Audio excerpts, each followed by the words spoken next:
eyes in the sky, gazing far into the night. I raise my hand to the fire, but it Our next speaker I want to introduce is Representative Raja Krishnan.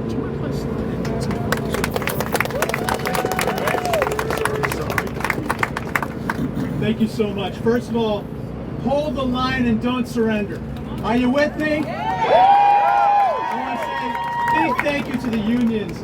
Look, they're getting hurt, but the American people are getting hurt as well. Veterans aren't getting their benefits. Parents aren't getting their child care. Cancer patients aren't even getting their clinical trials. And so while we are here in solidarity with unions, we're here, all of us, in solidarity with the American people. Second point, this particular shutdown is not it has not been done out of accident. This is not an accident. It is done out of choice. The Republicans and their allies and Donald Trump are basically engineering the shutdown to punish workers, punish families, punish anyone who doesn't bow to their political will. And under the guise of this shutdown, they are also going after clean energy projects. They're going after public transit. They're going after an agenda that the American people want us to pursue. And so the third and final point is this, which is we are not going anywhere. We are not going to surrender. We're not going to bow to their political will. We're going to make sure that they're held accountable for what is happening. And that means it's time for the Republicans to come back to the table. Stop the hostage taking. Stop the games and do your jobs. The American people want the government open. And to every worker here, to every family here, waiting on a paycheck, to every American shut out of the services that they so deserve, we see you, we stand with you, we're going to continue to speak up for you, we're not going anywhere. Remember, do not surrender, hold the line. Thank you so much and God bless.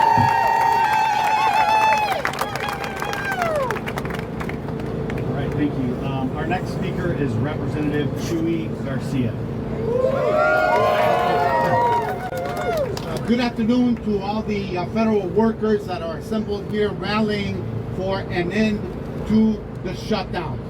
We knew when we got a glimpse of Project 2025 that Donald Trump and Russell Boyd's plan was to dismantle agencies that provide critical services to people from all walks of life all over the country. And the end result so far has been about 150,000 federal workers have been pressured to leave their employment and take offers, and it's disgraceful because you can't replace 150,000 experienced, seasoned workers who are committed to being good civil servants and think that nothing will happen. Today, the shutdown is the next phase of that dismantling of the federal workforce. We're here today as members of Congress, elected officials, other supporters who are here today to say that we want the government to reopen. And what we're saying is, let's sit down and have a bipartisan agreement. But at the same time, we say we leave no American behind and no one should lose their health care because you want to shut the government down and you want to cut the social safety net of our people across the country. And that's why we are here today, because this affects real people's livelihoods, people who live paycheck to paycheck, whether they work in Social Security, whether they work at TSA or the airports or our air traffic controllers, or whether they're food inspectors or EPA workers. All of them are important. And let's also remember one other thing.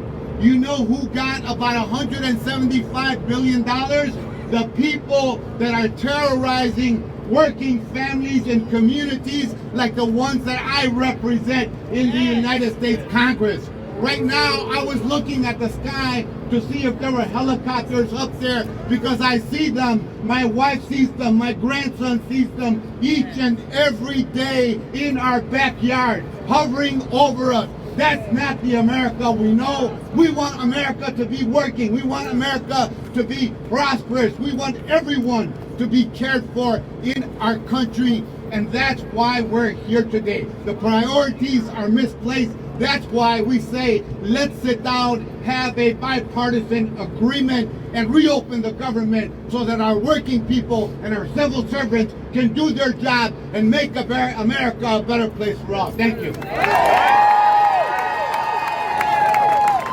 Oh, yeah. Well said. Our next speaker is Representative Sean Casten. So thank you all so much for coming out. I'm so proud to be here with my colleagues. I am even prouder to be here standing up for all of our government workers. But I am most proud to be standing with our government workers who fight every day for the American people. These are public servants.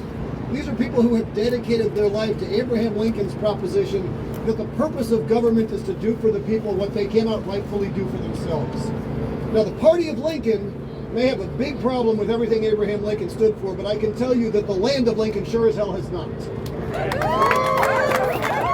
We are here today for the really simple reason that every single member of Congress knows that by the end of September of every year, we have to send 12 appropriations bills to the president.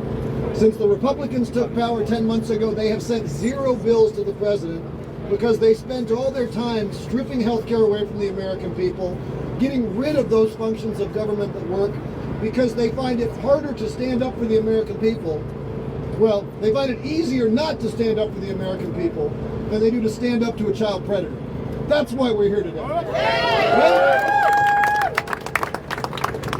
So to the federal workers, I want to point out a couple things, because we are also standing up for the law here.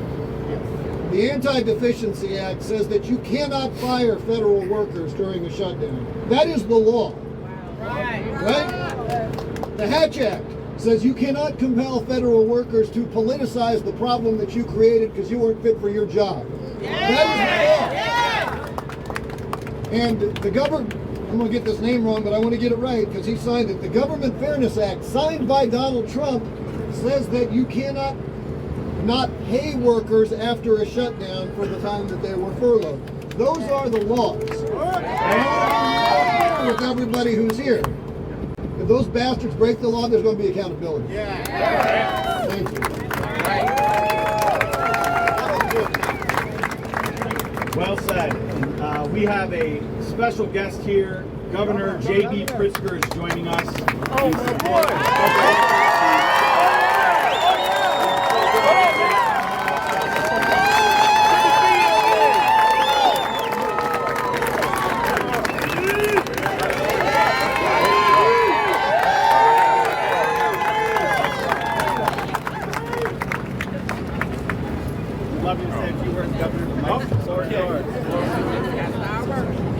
My boy. Well, I'd like to say it's good to see everybody, but the occasion here is not. And I want to say to all of you, thank you. Thank you to all of you who are standing up and speaking out, Especially in this moment when Donald Trump has not only closed the government, but also is threatening to take away your paychecks. So to AFGE, to Jason, to the leadership, and to all the members, we stand with you. Thank you. The state of Illinois stands with you. We believe that Donald Trump is doing this, we all know, to take away health care from people across this country. And because he wants to give a massive tax cut to the wealthiest people in the United States. What do we say? No! What do we say? No! Folks, we are going to be here standing up for the rights of working people across this state and across this nation until Donald Trump backs down. We know, he says, by the way, that he wrote a book called The Art of the Deal. We know he really didn't write it. But he says he's the greatest deal maker in history. Well, then he should step into the room and negotiate and give people back their health care. Finally, I just want to say thank you. Thank you to the working people of Illinois. Thank you to our government employees. Thank you to our federal government employees who are standing up and speaking out We are with you. We're with you in this fight to the end. Baby!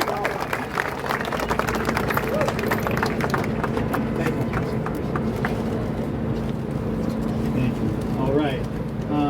Our next speaker is Congresswoman Delia Ramirez.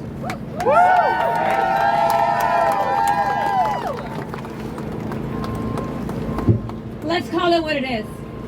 Republicans want us to be uninsured, they want us to be unhoused, and they want us to be unemployed.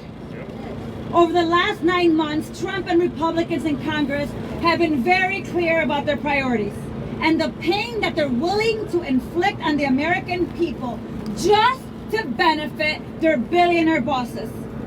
They have cut our health care, they're closing our hospitals, they are laying people off, they're stealing your bargaining rights, snatching our loved ones off the street, and driving our costs up. What part of that is golden age for the American people? None of it. None of it. And they're using federal workers as pawns for Donald Trump's political games. That is unacceptable. It is why we're here today. Federal workers have been attacked since day one, and they are the people who take care of our veterans. They are the people that take care of our seniors. They deliver our Social Security checks on time. They keep our food and water safe, and they protect us at airports and from natural disasters. So let's be very clear. Working families deserve better. We demand better in this precise moment. You deserve a budget that defends health care, not cuts it. You deserve a government that protects science, safety, and public health. We have to stop the lawless impoundment of congressional appropriated funds and return the funding of essential programs. And look, let's be very clear. Donald Trump, Noam, Hexas, and all those criminals in office, they want to use their power to try to break our spirit. But here with federal workers, here in the city of Chicago, in our downtown, we know something very clear.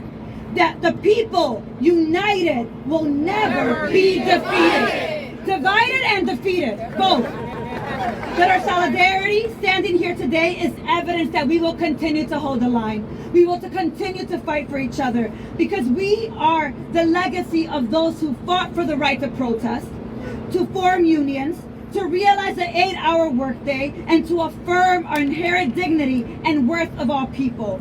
And we know that power concedes nothing without a fight. And we, as your delegation, in partnership with the governor, in partnership with you, and with our community organizations, are going to continue to hold the line and fight like hell for our federal workers, fight like hell for our working families, for our communities, because this fight is worth fighting for. So let me end with this. We are going to lean in what we know. That we keep each other safe, that when we organize, when we practice solidarity, when we develop systems of community defense, we will win against fascism. We will hold the line. We will make sure that the government reopens, restoring health care, restoring collective bargaining rights, and making sure that the American people are at the center, not billionaire bosses. And we're going to do that together. Because here's the thing that I want you to take with you and ingrain in your soul. That when we organize, that when we have collective solidarity, when we see each other, instead of allowing them to divide us, we win collectively. And we will win this fight for the American people. We will restore bargaining rights for our federal workers. And we will make sure that working families are at the center of everything we do. Let's do it together.